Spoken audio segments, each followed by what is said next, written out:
Good evening, our viewers, and welcome to Munati TV main news.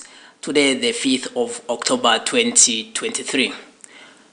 We take a look at the stories making headlines.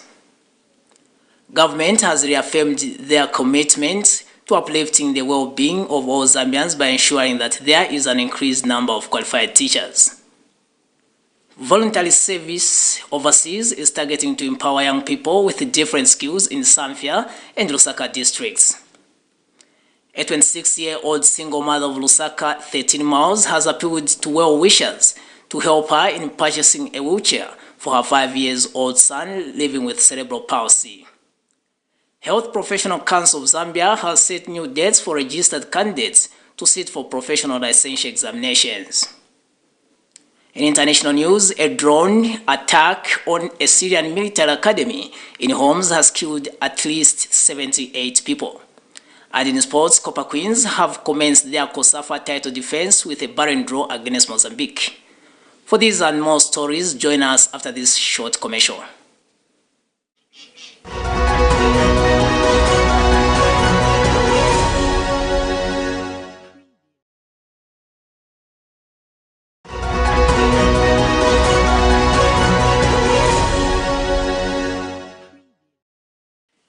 Thank you so much for joining us to present the details and that of the news. My name is Roland Kalangu.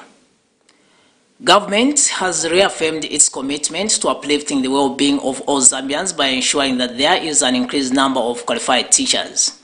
Minister of Education Douglas Yakarima says this year's theme of the World Teacher Celebrations resonates well with the government's policy direction, stating that his ministry has embarked on programs that are aimed at ensuring that the lives of teachers are uplifted and the continuous promotion of professional development for teachers in order to maintain high standards of teaching and learning. The minister says the 2030 agenda, to which Zambia has committed itself, calls for universal early childhood, primary and secondary education for all. He says government is cognizant of the challenges teachers are facing and that the ministry has embarked on programs of building more schools with adequate facilities like housing to mitigate the shortage of accommodation. Meanwhile, speaking during the commemoration held at the Copperbelt University, Copperbelt Province, Provincial Permanent Secretary Augustine Kasonga said there is need to address the teachers' challenges with the utmost urgency it deserves as it hampers the progress towards sustainable development in line with the government goals of quality education for all. He said in many parts of the country there is lack of quality education, adding that there was demand to invest in teachers and the creation of conducive environment.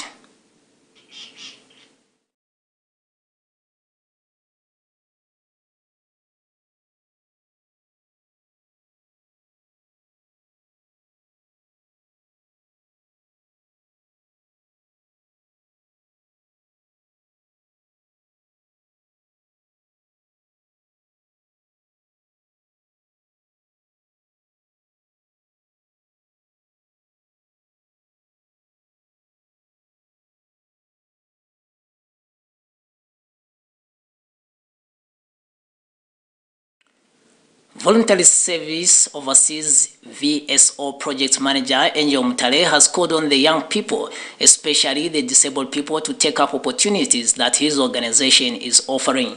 Mr. Mutale says his organization is targeting to empower young people, including those that have had no opportunity to go to school, with different skills in Samfya and Lusaka districts respectively. Mr. Mutale has disclosed that the project is targeting about 1,000 young people, of which 15% must be persons with disabilities. The VSO project manager says the project is aimed at empowering the youths, but states that there is a need to strengthen an enabling environment where opportunities and resources are made readily available for the young people to be able to venture into entrepreneurship. Project comes in to be able to provide skills as far as entrepreneurship. How best can entrepreneurship be, pursued by young people, whether those that have been into school or those that have not been into school? One very interesting aspect about our project is that mainly we have targeted young people that have not really had an opportunity to go further into their education. And the other component is the strengthening of the enabling environment, as far as opportunities are concerned for the young people, as far as ensuring that when we talk about resources being made available for people to be able to venture into entrepreneurship, is this also inclusive of young people? And when we talk of young people, we're also talking of including people with disabilities. Is this inclusive? And so our project aims to respond to these three main components. Transparency International Zambia, TIZ, has launched the Land Transparency Portal, which has marked a significant step in the ongoing commitment to enhance transparency and accountability within Zambia's land sector.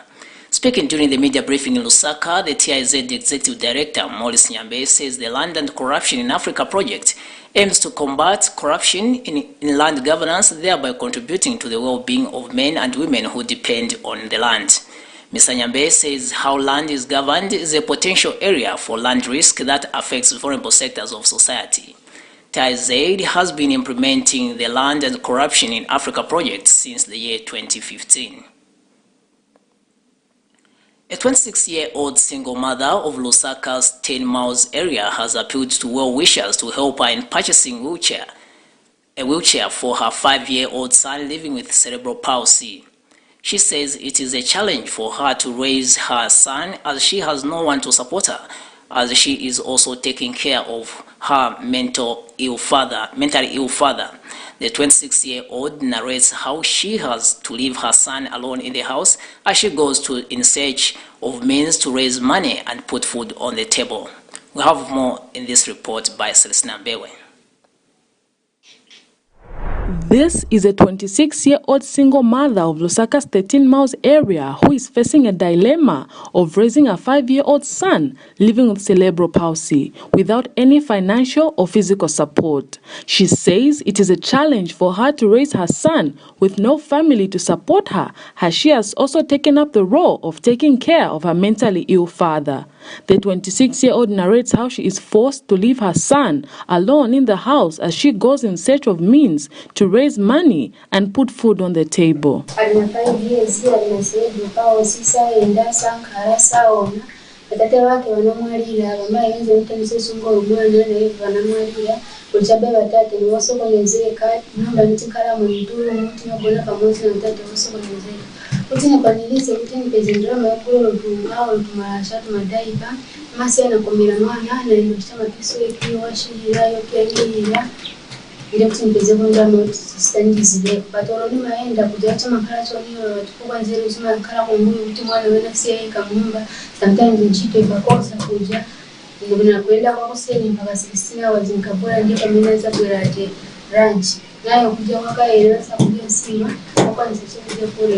Cerebral palsy is a condition marked by impaired muscle coordination or other inabilities typically caused by damage to the brain before or at birth. There is currently no cure for CP, but adequate care and treatment can improve the lives of those with the condition, especially when treatment programs are given as soon as possible. Reporting for Munati TV News, Celestina Mbewe in Lusaka.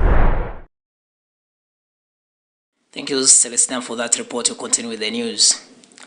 The Health Professional Council of Zambia, HPCZ, has set new dates for registered candidates to sit for the professional licensure exams legs, which were cancelled on the 22nd of September 2023 following a security breach. In a statement, HPCZ has said the scheduled professional licensure examinations to run from Monday the 13th to Tuesday, 21st November 2023 in Lusaka and Dola simultaneously.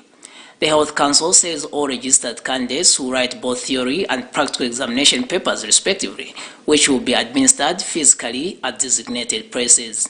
And HPCZ CEO Professor Fasson Goma states that candidates who were registered to write the professional legs from Livingstone are advised to choose either Lusaka or Ndola centers, as there will be no examinations conducted in Livingstone. Meanwhile, HPCZ says it has continued to work on mechanisms to enhance security and credibility of professional licensure examinations as the Council desires to license only qualified and competent health professionals who will contribute to the provision of quality healthcare services. Moving on in the news, the Minister of Local Government and Rural Development Permanent Secretary for Technical Services, Nicholas Piri, has called on the private sector in the country to get involved in solid waste management. Speaking during a cleanup exercise done to commemorate the Urban October event at the new Soweto Market in Lusaka today, Mr. Piri says the private sector can partner with the government and take advantage of solid waste to generate energy, fertilizer for agricultural production, and plastic, among others. The Permanent Secretary also called on the community to play a part and work with councils in solid waste management to contribute to making the cities across the country sustainable. Mr. Piri further appealed to the media in the country to support the government as it continues to highlight some of the innovative ways aimed at keeping the country clean. But apart from that, we also wish to use this opportunity to appeal to the private sector to come on board. We know that there are private sector players now that are able to generate energy from waste, that are able to generate building materials from waste, that are able to generate fertilizer for agricultural production from waste, and several other things. We want to welcome you on board. We want to invite you to come on board and partner with your government to make our cities sustainable. I also wish to appeal to our citizens that as at individual level, at household level, we also have a role to play. Waste segregation, where we put solid waste, biodegradable waste, non-biodegradable waste. All those small contributions that are done at individual level contribute to the bigger picture of keeping our cities sustainable and clean. I also wish to appeal to the media to please support your government, support stakeholders as we highlight some of those progressive and innovative ways that contribute to keeping our cities sustainable. And I think these celebrations are well primed as we are driving the agenda of relocating people trading from undesignated spaces to where they're supposed to be, so that we reduce the pressure on the streets, we reduce the pressure on the drainages, we reduce the pressure where there should not be pressure. And all these efforts put together contribute to keeping our cities sustainable. With these few remarks, ladies and gentlemen, I wish now to invite you to join us as we demonstrate what our day-to-day lives should be, and that is to pick waste and place it where it's supposed to be as part of the many things we can do to keep our cities clean, green, healthy, and sustainable. Thank you very much for joining. The report of the Auditor General on the accounts of the Republic for the financial year ended 31 December 2022, which covers both the revenue and the expenditure of ministries, provinces, agencies, and other institutions financed from public funds, revealed that the trend analysis of financial irregularities shows reduction by 29.7 billion kwacha in the financial year 2022 from 2021, which totaled to 103.5 billion kwacha from 133.2 billion kwacha in 2021, representing a 22% reduction. The report reviews findings such as failure to collect tax arrears, which increased from 85.7 billion kwacha in 2021 to 97.8 billion kwacha in 2022, unaccounted revenue from 1.4 billion kwacha in 2021 to 53.7 billion kwacha in 2022, and a loss of revenue which increased from 17.2 billion kwacha in 2021 to 25.5 billion kwacha in the year 2022. Findings and expenditure reviews overpayments of 110 million kwacha for farming inputs of 2.2 million kwacha and accounted for funds of 815,000 kwacha and irregular inclusion of beneficiaries for farming inputs of 9.5 million kwacha or the management of government motor vehicles. The report shows that 1,002 motor vehicles procured by various ministries using their T-pins could not be accounted for as at the time of finalizing the report in September 2023. Economic Freedom Fighters EFF has charged that the Auditor General's report for the financial year ended 31st December 2022 lacks transparency and accountability. Speaking during a press briefing in Lusaka today, EFF President Kasonde Mwenda says the Auditor General's report has reviewed a number of blatant violations of revised constitution by the UPND government. Mr. Mwenda says the UPND government, contrary to the constitution, has failed to present the Auditor General's report for the previous year as mandated by the Supreme Law. He has alleged that the UPND government has omitted the Constituency Development Fund CDF scope of the audit, which was accounted for 2.7% of the 2022 national budget, adding that a staggering amount of 4.5 billion kwacha has been carelessly and fraudulently hidden from the Auditor General's report. He has since called on the UPND government to immediately address the revelations brought forth by the 2023 Auditor General's report. He has also called upon all citizens, civil society organizations, and international partners to join hands in condemning the violations of the Constitution and the continued abuse of public resources. Meanwhile, Mr. Mwenda has demanded for a thorough investigation in the fertilizer scandal. He explains that his party filed a first complaint with the Anti-Corruption Commission ACC regarding the $50 million US New Dawn government fertilizer scandal involving Alpha Commodities Limited. He says the second complaint was filed in with evidence in April 2022 involving $189 million US of inappropriation. Unfortunately, after preliminary investigations by ACC, which revealed that high-ranking UPND individuals were involved, but that this matter has been frozen by the ACC and declared a matter of state secret according to ACC official communication. Furthermore, in particular, we would like to highlight the anomalies, inconsistencies surrounding the procurement and delivery of urea and compound D fertilizer, as stated in the AG report. They have mentioned this in the report. The EFF, Institutional Memory, which is our party, filed a first complaint with the Anti-Corruption Commission. That was in February 2022 regarding 50 million New Dawn government fertilizer scandal involving Alpha Commodities. We filed that with the Anti-Corruption Commission. It's not here. There was no response. We did again file now. Second one in 2022, April. We have got record. This one involved 189 million misappropriation of money to Alpha Commodities again.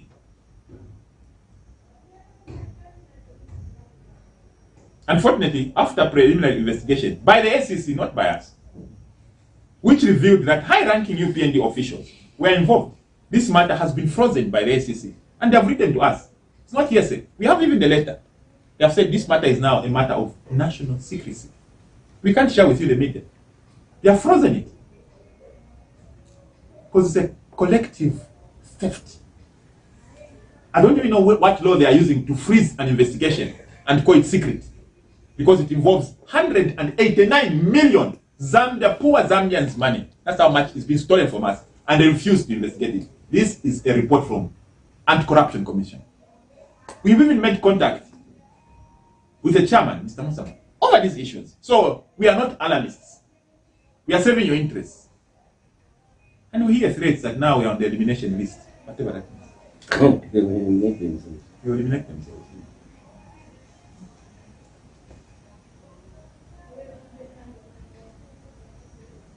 We demand a thorough investigation into these issues, and we will not sleep over them.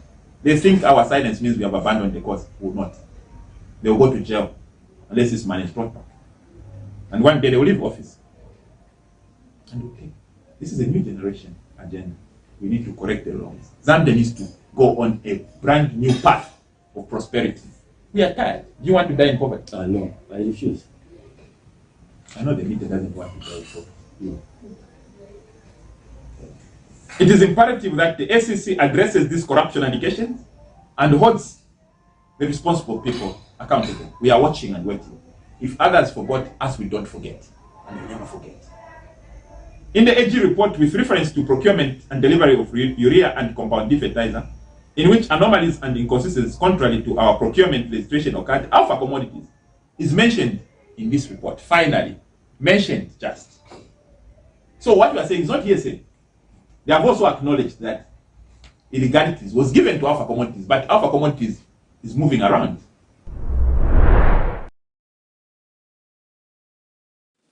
The Kabwe Fast Track Court has today found Code Sports Cafe, Diner Lab International, and the Passion Fashion Boutique guilty for not paying solid waste management fees to Kabwe Municipal Council. Magistrate Godwin Kunda, who presided on the three cases, says that the three companies defaulted payments in the period from November 2022 to July 2023. He says that the non-payment of solid waste management fees to the local authority has become rampant among individuals and businesses in Kabwe. He adds that non-payment of solid waste management fees is a hindrance on the council to provide services to the public. The magistrate has further sentenced Code Sports Cafe to pay a fine of 900 kwacha or save 8 months simple imprisonment, while Danlab was sentenced to pay a fine of 900 kwacha or save 9 months simple imprisonment, and Passion Fashion Boutique has been sentenced to pay a fine of 600 kwacha or save a minimum of 6 months simple imprisonment. The three have been charged to pay the fines pursuant to the Solid Waste Regulations and Management Act No. 20 of 2018. Kabwe Municipal Council Legal Department issued the summons on Friday, the 29th of September 2023, after a report from the Public Health Department that the three companies had defaulted payments. The council has since encouraged the general public and businesses in the district to adhere to the Solid Waste Management Act. We take a short commercial break, and when we are back, we will have international and sports news. Stay tuned.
Now, international news.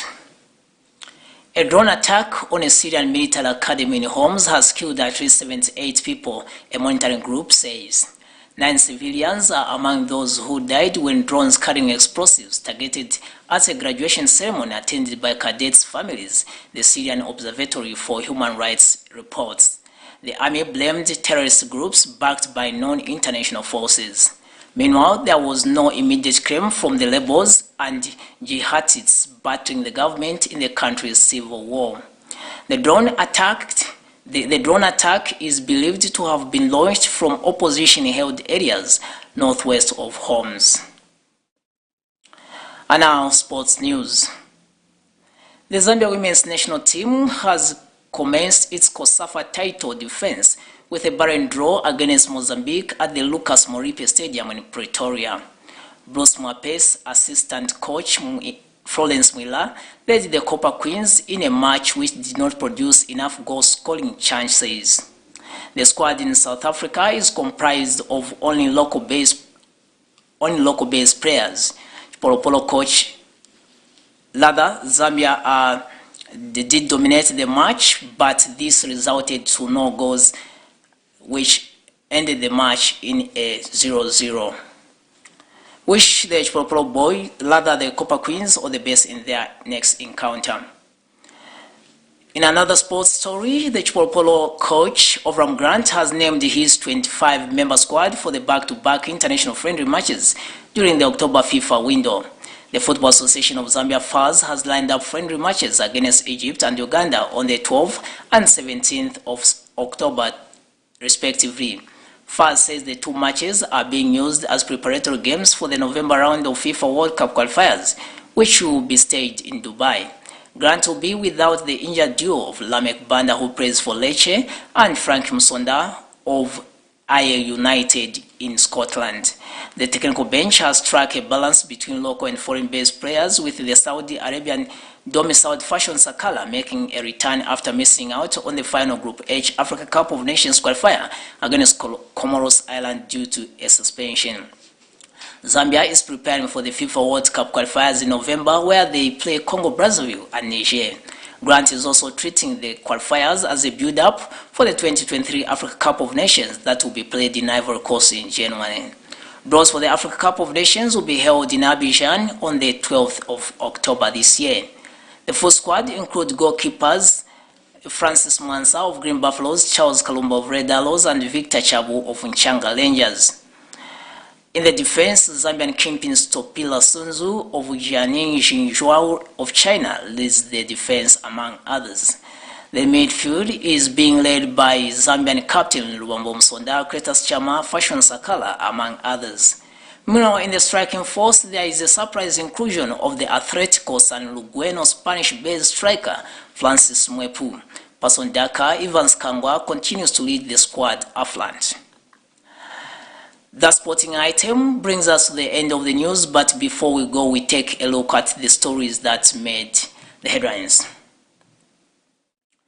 Government has reaffirmed its commitment to uplift the well-being of all Zambians by ensuring that there is an increased number of qualified teachers. Voluntary service overseas is targeting to empower young people in different skills in Samfya and Lusaka districts. A 26-year-old single mother of Lusaka's 13 miles has appealed to well-wishers to help her in purchasing a wheelchair for her 5-year-old son living with cerebral palsy. Health Profession Council of Zambia has set new dates for registered candidates to sit for professional licensure examinations. In international news, a drone attack on a Syrian military academy in Homs has killed at least 78 people. And in sports, Copper Queens have commenced their COSAFA title defense with a barren draw against Mozambique. Thank you for tuning in. Join us tomorrow again for the main news at 18:30 hours. This has been Roland Kalangu. Enjoy your night.